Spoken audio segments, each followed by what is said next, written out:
आणि म्हणून मी असं म्हणायचो त्यांनाच तुम्ही विचारा की मला का घेतलं नाही म्हणून. या सगळ्यांची अडचण जी आहे ती अडचण माझ्या अंदाजाने मुस्लिम समाजाच्या असणाऱ्या इंटेलेक्च्युअल फोरमनी सुद्धा मांडलेली आहे की आपण सेक्युलर मतावरती लढणार, सेक्युलर मतावरती आपण जिंकून येणार आणि सेक्युलर मतावरती जिंकून आल्यानंतर आपण सेक्युलर राहणार का हा तिथला असणारा सवाल आहे. आणि आपण सेक्युलर मतावरती निवडून आल्यानंतर सेक्युलर राहायचं असेल तर आम्ही भारतीय जनता पक्षाबरोबर नरेंद्र मोदींबरोबर निवडून आलेल्या कालावधीमध्ये समझोता करणार नाही, जाणार नाही, ही अट आपण पण त्या ठिकाणी घातली. नवीन आहे असं मी म्हणत नाहीये.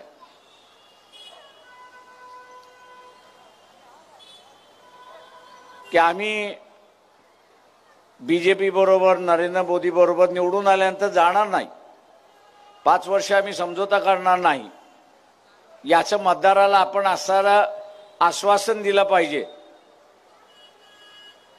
आणि प्रत्येक पक्षाने लिहून त्या ठिकाणी दिलं पाहिजे मतदाराला की आम्ही जाणार नाही. त्यांच्या लक्षात आलं की हा अट मान्य झाली तर आपल्यावरती कारवाई झाल्याशिवाय राहणार नाही आणि म्हणून यांनाच बाहेर घालवा. त्यांनी आम्हाला बाहेर घालवलं, फार चांगलं केलं, मी त्यांचं स्वागत करतोय. परंतु आजच्या कालावधीमध्ये आपण असणारं 1 कोटीपर्यंत असणारं मतदान घेऊ अशी असणारी परिस्थिती आलेली आहे.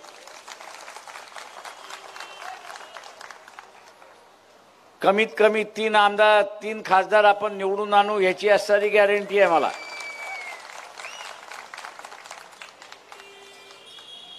ती गॅरंटी आहे. म्हणजे चांगल्यात वाईट म्हणतात ना, तसं झालं असं मी त्या ठिकाणी मानतोय.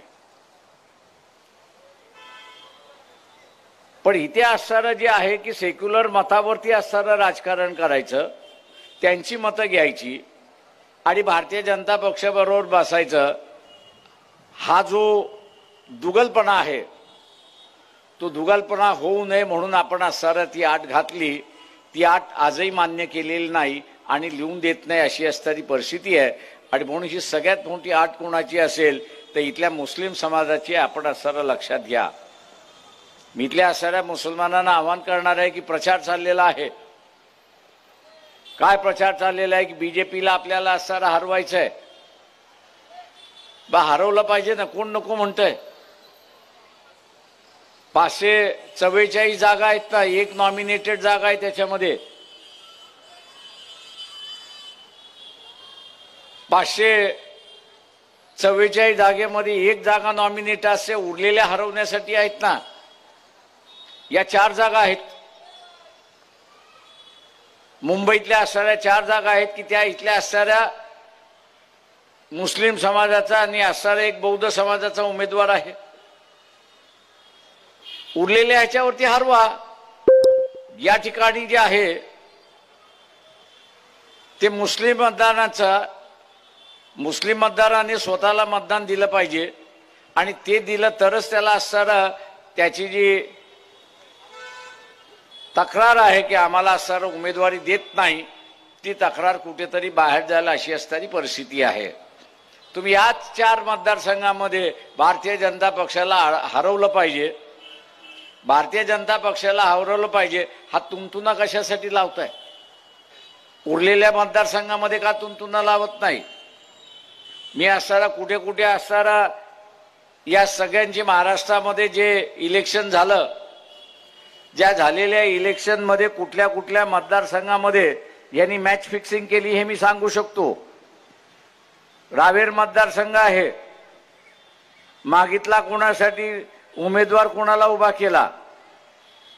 कल्याण मतदारसंघ एकनाथ शिंदे बरोबर मॅच फिक्सिंग झालेली सरळ सरळ असताना त्या ठिकाणी सेनेची दिसते.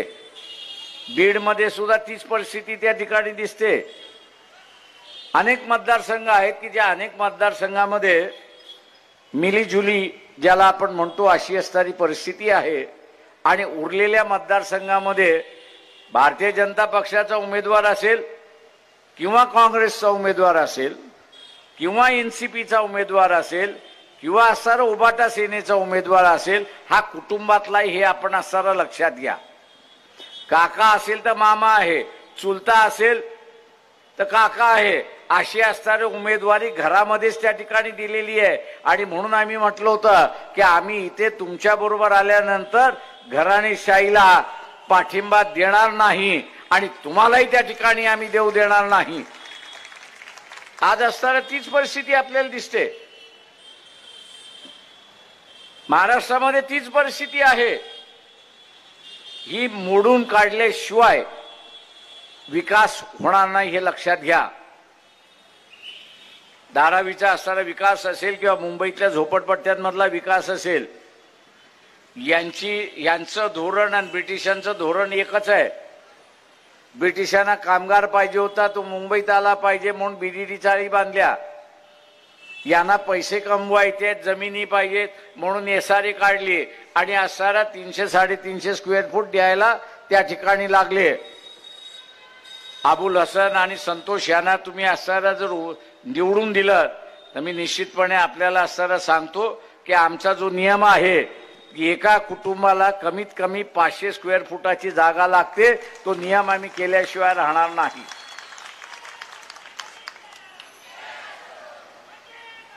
राहणार नाही हे आपण लक्षात घ्या.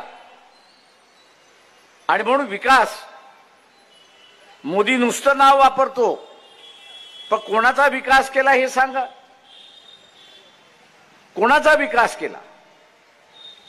त्यांनी असताना या ठिकाणच्या गुजराती माणसाचाच विकास केला, इतर कोणाचा विकास केलेला नाही. आज मुंबईमध्ये सुद्धा एक चर्चा सुरुवात झाली आहे कॉर्पोरेशनच्या निमित्ताने की गुजराती विरुद्ध मराठी असं असताना चर्चा सुरुवात झाली आहे. माझं इथलं असणाऱ्या सेनेवाल्यांना आव्हान आहे की तुम्ही कॉर्पोरेशनचे मोठमोठे कॉन्ट्रॅक्ट किती महाराष्ट्रातल्या माणसाला दिले, म्हणजे मराठी माणसाला दिले, याची नावं तुम्ही असणारा जाहीर करा.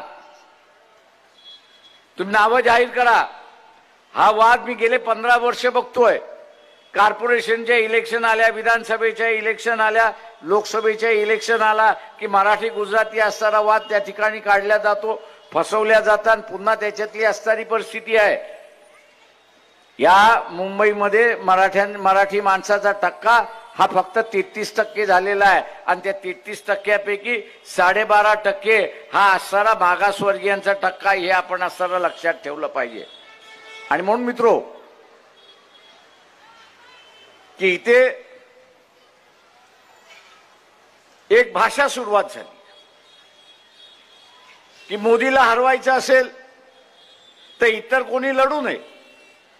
मी असणारा म्हणतो मोदीला हरवायचं असेल तर आमच्याशिवाय कोणी हरवू शकत नाही, हे असणारा लक्षात घ्या. एकतर मोदीवरती आणि बीजेपीवरती टीका करण्याची हिंमत अजिबात नाहीये. मी अजेंडा ह्यांना असणारा त्या असणाऱ्या बैठकीमध्ये बसल्यानंतर दिला. अजेंडा काय दिला की इथला असणारा 17 लाख कुटुंब जी आहेत त्यांनी भारताचं नागरिकत्व सोडलंय आणि परदेशी निघून गेले. 2014 पासून ते राज्यसभेमध्ये उत्तर येईपर्यंत. माझा आकडा हा नाहीये. 17 लाखाचा हा जो आकडा हा माझा आकडा नाहीये. हा असणारा राज्यसत्तेमध्ये सरकारने दिलेला असणारा आकडा आहे. मी असणारा जे खासदार होते, सेनेचे असणारे खासदार होते, मी असणारा विचारतो की आपण असणारा सभागृहामध्ये हे का सोडून गेले ह्याचं आपण ते विचारलं का नाही. 17 लाख नुसतं देश सोडून जात नाही तर नागरिकत्व सोडून जातात, अशी असणारी परिस्थिती आहे. आणि नागरिकत्व का सोडतात तर सुप्रीम कोर्टाने जो निर्णय दिला, इलेक्टोरल बॉन्डच्या संदर्भातला निर्णय दिला की त्याच्यामध्ये असणारा वसुलीचा भाग जो झाला, या 17 लाख कुटुंबांकडून तुम्ही वसुली करत होतात का, याचा हा प्रश्न तुम्ही ह्या सरकारला का विचारला नाही, हा माझा असणारा सेनेला सवाल आहे. हा माझा सवाल आहे. मी त्याही बैठकीमध्ये म्हणालो की अजेंडा घ्यायचा असेल तर हा अजेंडा घ्या. आपण असताना बीजेपीला विचारू की बा 17 लाख कुटुंब गेले, का गेले याचं उत्तर द्या.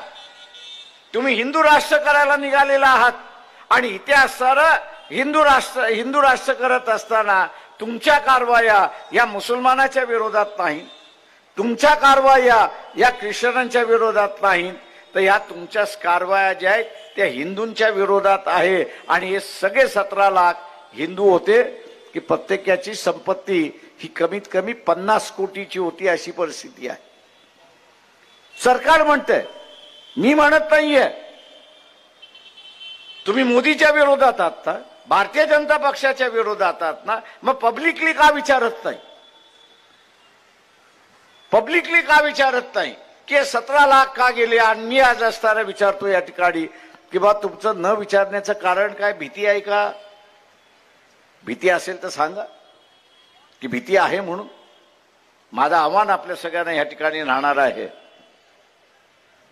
माझं आव्हान आपल्या सगळ्यांना या ठिकाणी राहणार आहे की हे सरकार चोरांचं सरकार आहे. त्याच्या पलीकडे दुसरं वर्णन आपल्याला या ठिकाणी करता येणार नाही. हे चोरांचं सरकार आहे. हे माणसांना मारणारं सरकार आहे.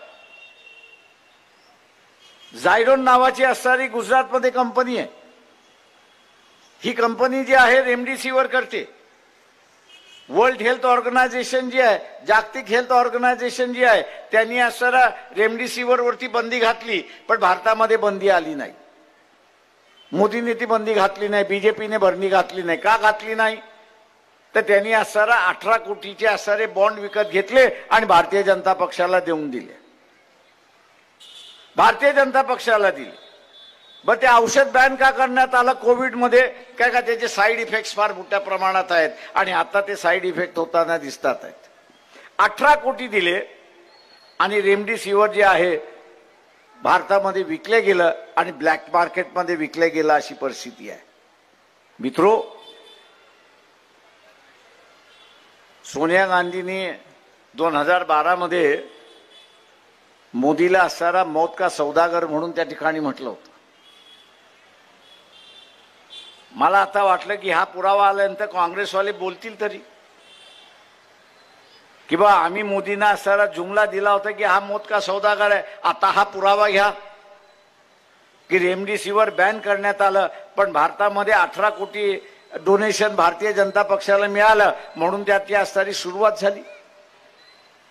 म्हणजे पंतप्रधानाचं कार्यालय हे मानवतेचं कार्यालय राहिलं नाही, तर पंतप्रधानाचं कार्यालय हे असणारं वसुलीदाराचं कार्यालय झाले, अशी असणारी परिस्थिती आहे. वसुलीदाराचं कार्यालय झालेलं आहे. मित्रो, मानवतेचं कार्यालय वसुलीदाराचं कार्यालय झालेलं आपल्याला मान्य आहे का? ज्याला मान्य असेल त्यांनी बीजेपीला मतदान करावं, ज्याला मान्य नसेल त्यांनी आम्हाला मतदान करावं, हे आव्हान मी या ठिकाणी करतोय. आजची परिस्थिती बदलली आहे. रेल्वे सरकारच्या मालकीची आहे का आज? मी असणाऱ्या सेनेला विचारतो की तुम्हाला असं वाटतं का की रेल्वे ही सरकारच्या मालकीची असली पाहिजे? जर वाटत असेल तर मग रेल्वे 70% प्रायव्हेटायझेशन झाली, याचा तुम्ही एकतरी प्रश्न विचारलात का लोकसभेमध्ये, राज्यसभेमध्ये? आणि विचारला नसेल तर का विचारला नाही याचा खुलासा करा. म्हणजे रेल्वे 70% खाजगी झालेली आहे, 30% फक्त असणारा शासनाची राहिलेली आहे. तीच अवस्था पुढच्या 5 वर्षामध्ये बँकांची होणार आहे. तीच 5 वर्षामध्ये असणारा इथल्या नवरत्न कंपन्या ज्या आहेत त्यांची असणार होणार आहे. आणि का होणार आहे? तर सरकार चालवायला या शासनाकडे पैसा नाही. गेला कुठे? गेला कुठे हा असणारा प्रश्न आहे. 2014ला नरेंद्र मोदी ज्यावेळेस पंतप्रधान झाले त्यावेळेस या देशावरती 100 रुपयातलं 26 रुपयाचं कर्ज होतं. 26 रुपयाचं कर्ज होतं. आज इलेक्शन आहे, मोदी निवडून येतील की न येतील माहित नाही, बीजेपी सत्तेवरती येईल की न येईल माहित नाही, पण त्यांनी असणारं कर्ज 100 रुपयातलं कर्ज 84 रुपये त्या ठिकाणी केलेलं आहे. 84 रुपये केलेला आहे. आणि 2026 मध्ये जागतिक बँक असं म्हणतंय की हे असणारं कर्ज 96 रुपयावरती त्या ठिकाणी जाणार आहे. म्हणजे देश चालवायला फक्त 4 रुपये राहतील अशी असणारी परिस्थिती आहे. ही जी रेल्वे विकली किंवा आता असणारा मोदी म्हणतात आहेत की मी ऑइल कंपन्या विकणार आहे, इथल्या असणाऱ्या लोखंडाच्या कंपन्या आहेत त्या मी विकणार आहेत. याचं कारण का? याचं कारण 4 रुपयामध्ये असणारा देश चालवू शकत नाही. घरातलंच उदाहरण आपण घेतलं, एखाद्याचा 20,000चा पगार असेल, त्यांनी लोन काढलं, 12,000 रुपयाचा 12,000चा हप्ता झाला, फेडला नाही, तो 16,000 झाला, उरले त्याच्याकडे 4,000. 4,000मध्ये तो घर चालवू शकतो का? चालू शकत नाही. जी घराची अवस्था तीच देशाची अवस्था. जी घराची अवस्था तीच देशाची असणारी अवस्था. जर 4,000मध्ये घर चालू शकत नाही तर 4 रुपयामध्ये असणारा घर देश कसा चालणार अशी परिस्थिती आहे. आणि मग देश चालवायचा असेल तर मग माझ्या भाषेमध्ये आणि माझ्या उदाहरणामध्ये दारुड्याची असणारी उपमा मी असणारा देत असतो. दारुड्या एकदा असणारा बेरोजगार झाला, दारुड्या एकदा असणारा बेरोजगार झाला की नशेसाठी तो काय करतो? घरातलं सामान विकतोय. मोदीने ह्या देश चालवण्यासाठी रेल्वे विकली की नाही एवढं मला सांगा. मग मी इथल्या असणाऱ्या राष्ट्रवादीला विचारतो, शिवसेनेला विचारतो, अरे बाबा तुम्ही काय हा प्रश्न उचलला नाही? तुम्ही आज पब्लिकली इलेक्शन आहे, ते इलेक्शन मध्ये सुद्धा मांडायला तयार नाही आहात. तुम्ही भीताय अशी असणारी परिस्थिती आहे. तुम्ही का भीताय? फार फार तर जेलमध्ये टाकेल, 4 महिने जाऊन राहू जेलमध्ये, सुखाने जगता येईल. पण जेल म्हटलं की त्या असणाऱ्या भीती वाटते अशी परिस्थिती आहे. आणि म्हणून मित्रो की आज ही लढाई एक मोठी लढाई आहे असं मी त्या ठिकाणी मानतोय. मी मुसलमानांना असणारा आगा करणार आहे. मी मुसलमानांना आगा करणार आहे. या देशाचे अर्थमंत्री कोण? या देशाचे अर्थमंत्री कोण? निर्मला सीतारामन यांचे असणारे यजमान जे आहे त्यांचं नाव परकला प्रभाकरन हे त्यांचं नाव आहे. 15-16 दिवसापूर्वी त्यांनी असणारे एक मुलाखत दिली. त्यांनी एक मुलाखत दिली. अनेक प्रश्नावरती त्यांनी असणारं बोललं, पण मुसलमानांच्या संदर्भातला असणारा ही मुलाखत फार महत्वाची आहे. त्यांनी असं म्हटलंय की 2024 ते 2029 या कालावधीमध्ये नरेंद्र मोदी पुन्हा पंतप्रधान झाले तर स्वतःला हुकुमशाह केल्याशिवाय राहणार नाही. आणि स्वतःची असणारी हुकुमशाह टिकवण्यासाठी जे गोध्रामध्ये झालं आणि जे मणिपूरमध्ये झालं ते भारताच्या गल्ली गल्लीमध्ये झाल्याशिवाय राहणार नाही, हे आपण लक्षात घ्या. काय का हुकुमशाहला स्वतःची खुर्ची वाचवायची आहे. आणि हुकुमशाहला स्वतःची खुर्ची वाचवायची असेल तर समाज अशांततेमध्ये त्या ठिकाणी ठेवला पाहिजे. आणि अशांततेमध्ये ठेवायचा असेल तर दंगलीशिवाय दुसरा मार्ग नाही, हा असताना लक्षात घ्या. आणि त्या दंगलीचं टार्गेट कोण होणार आहे तर इथला मुसलमान आणि ख्रिश्चन हा टार्गेट पहिल्यांदा झाल्याशिवाय राहणार नाही. हे मी बोलत नाहीये.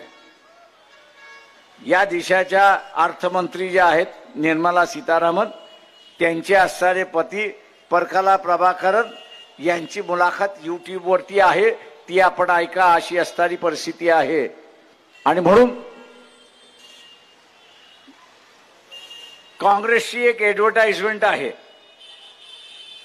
काय ॲडव्हर्टाइजमेंट आहे बीजेपी मोदीच्या संदर्भात की इथला सारा करप्ट माणूस मोदीकडे गेला की त्या वॉशिंग मशीनमध्ये टाकल्यानंतर तो असारा धुत्या तांदळासारखा होतो, अशी असणारी ती ॲडव्हर्टाइजमेंट आहे. मी इथल्या मुसलमानांना विचारतोय काँग्रेसकडे अजून एक मशीन आहे का की जे धर्मवादी होते ते धर्माचीच राजकारण त्या ठिकाणी करत होते. काँग्रेसने अशी काय मशीन काढलेली आहे का की त्यांचा असणारा ब्रेन वॉशिंग होतं, ते धर्मवादी न राहता ते सेक्युलरवादी होतात, अशी वॉशिंग मशीन काढलेली असेल तर सांगा, इथल्या सगळ्या धर्मवाद्यांना त्या वॉशिंग मशीन मध्ये टाकू आणि सेक्युलर करू, अशी असणारी परिस्थिती आहे. मित्रो, जी माणसं राजकीय दृष्टिकोनातून कमिट करत नाहीत, शाश्वत करत नाहीत, मग ती कुठलीही संघटना असो, की आम्ही असणारा भारतीय जनता पक्षाबरोबर जाणार नाही. सेक्युलर म्हणता म्हणता असणारा कलर कधी बदलतो हाच पता लागत नाही, अशी परिस्थिती आहे. आणि म्हणून मी इथल्या असणाऱ्या मुसलमानांना आगाह करतोय की या ठिकाणी फसू नका. दंगलीच्या वेळेस वाचवायला दुसरं कुणीच येत नाही वंचित बहुजन आघाडी शिवाय. मग तो हिजाबचा प्रश्न असेल, तो औरंगजेबचा प्रश्न असेल, किंवा इथला असणारा अल्लाच्या संदर्भातला प्रश्न असेल, किंवा दंगलीच्या संदर्भातला प्रश्न असेल, उरलेले सगळे मुख गिळून भूमिका घेतात, अशी असणारी परिस्थिती आहे. माझं आव्हान आपल्याला राहणार आहे की ज्यांना आपण मतदान करणार आहात त्यांना पहिल्यांदा विचारा, तुम्ही भारतीय जनता पक्षाबरोबर जाणार की न जाणार. लेखी लिहून घ्या. मग तो उभाटा सेनेमधला असेल किंवा काँग्रेसमधला असेल किंवा वंचित मधला असेल, त्याच्याकडून लिहून घ्या की आम्ही असणारा बीजेपी बरोबर जाणार नाही, तरच त्याला असणारा मतदान देण्याचा विचार करा, अन्यथा विचार करू नका, अशी असणारी परिस्थिती आहे. मी शेवटी या ठिकाणी थांबतो की मुसलमान समाज हा असणारा नेहमी आम्हाला उमेदवारी कोणी देत नाही, ही कुरकुर आहे, रास्त आहे, असं मी त्या ठिकाणी मानतो. आज या ठिकाणी अबुल हसन हे असणारे उमेदवार आहेत आणि त्या बाजूच्या मतदारसंघामध्ये असणारे संतोष आमुलगे उमेदवार आहेत. उमेदवारी मिळाली, वंचितने उमेदवारी दिली. हा उमेदवार मुस्लिम समाज स्वीकारणार की न स्वीकारणार हा त्याच्यातला प्रश्न आहे. तुम्ही स्वीकारलात तर उरलेल्या पक्षांना बदलावं लागेल आणि मुस्लिम समाजाला उमेदवारी द्यावी लागेल, हे लक्षात घ्या. तुम्ही अबुल हसन आणि संतोष आमुलगे या दोघांना स्वीकारलं नाही तर तुम्ही लायसन्स देतायत उरलेल्या सगळ्या पक्षांना की तुम्ही आम्हाला वगळा, आम्ही तुमच्या बरोबर आलो काही नाही आलो काही तरी फरक पडणार नाही. मी फक्त म्हटल्याप्रमाणे 4 मतदारसंघ आहेत.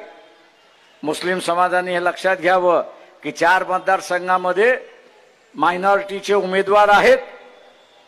तेव्हा या 4 मतदारसंघ वगळून उरलेल्या ठिकाणी बीजेपीला झोपवण्याचा कामकाज आपण असारा करू. पण या 4 मतदारसंघामध्ये अल्पसंख्याकांचे, मुसलमानांचे उमेदवार निवडून आणण्यासाठी आपण सगळेजण प्रयत्न कराल ही अपेक्षा बाळगतो आणि आपली रजा घेतो. जय हिंद.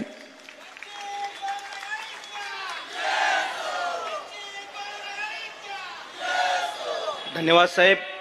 दक्षिण मध्य आणि उत्तर मुंबई मध्य या लोकसभा यांच्या अधिकृत उमेदवारांच्या प्रचारासाठी सत्ता संपादन सभा या सभेचं आयोजन या ठिकाणी करण्यात आलेलं होतं. त्या सभेसाठी उपस्थित असलेले आपल्या सर्वांचे लाडके नेते, वंचित बहुजन आघाडीचे सन्माननीय अध्यक्ष आदरणीय बाळासाहेब आंबेडकर, आदरणीय युवा नेते सुजातजी आंबेडकर साहेब, त्याच पद्धतीने महाराष्ट्र प्रदेश अध्यक्ष आदरणीय रेखाताई ठाकूर, फारुख अहमद खान राज्य प्रवक्ते, गोविंद दळवी साहेब प्रदेश उपाध्यक्ष, सर्वजित बनसोडे प्रदेश उपाध्यक्ष आणि त्याचबरोबर उपस्थित असलेले सर्व मान्यवर, मुंबईच्या अध्यक्षा, मुंबई दोन्ही विंगचे अध्यक्ष आणि त्याचबरोबर वॉर्ड, शाखा, आणि त्याचबरोबर तालुक्यातून असलेल्या सर्व पदाधिकाऱ्यांचं मी वंचित बहुजन आघाडी दक्षिण मध्य मुंबई जिल्हा आणि उत्तर मध्य मुंबई जिल्हा या सर्वांच्या वतीनं हार्दिक हार्दिक स्वागत करतो आणि दोन्ही उमेदवारांना आपण सर्वांनी देशात घडणाऱ्या महत्त्वाच्या बातम्यांसाठी भारताचे लोक या यूट्यूब चॅनलला सबस्क्राईब करा. जास्तीत जास्त लोकांपर्यंत या बातम्या शेअर करा. धन्यवाद.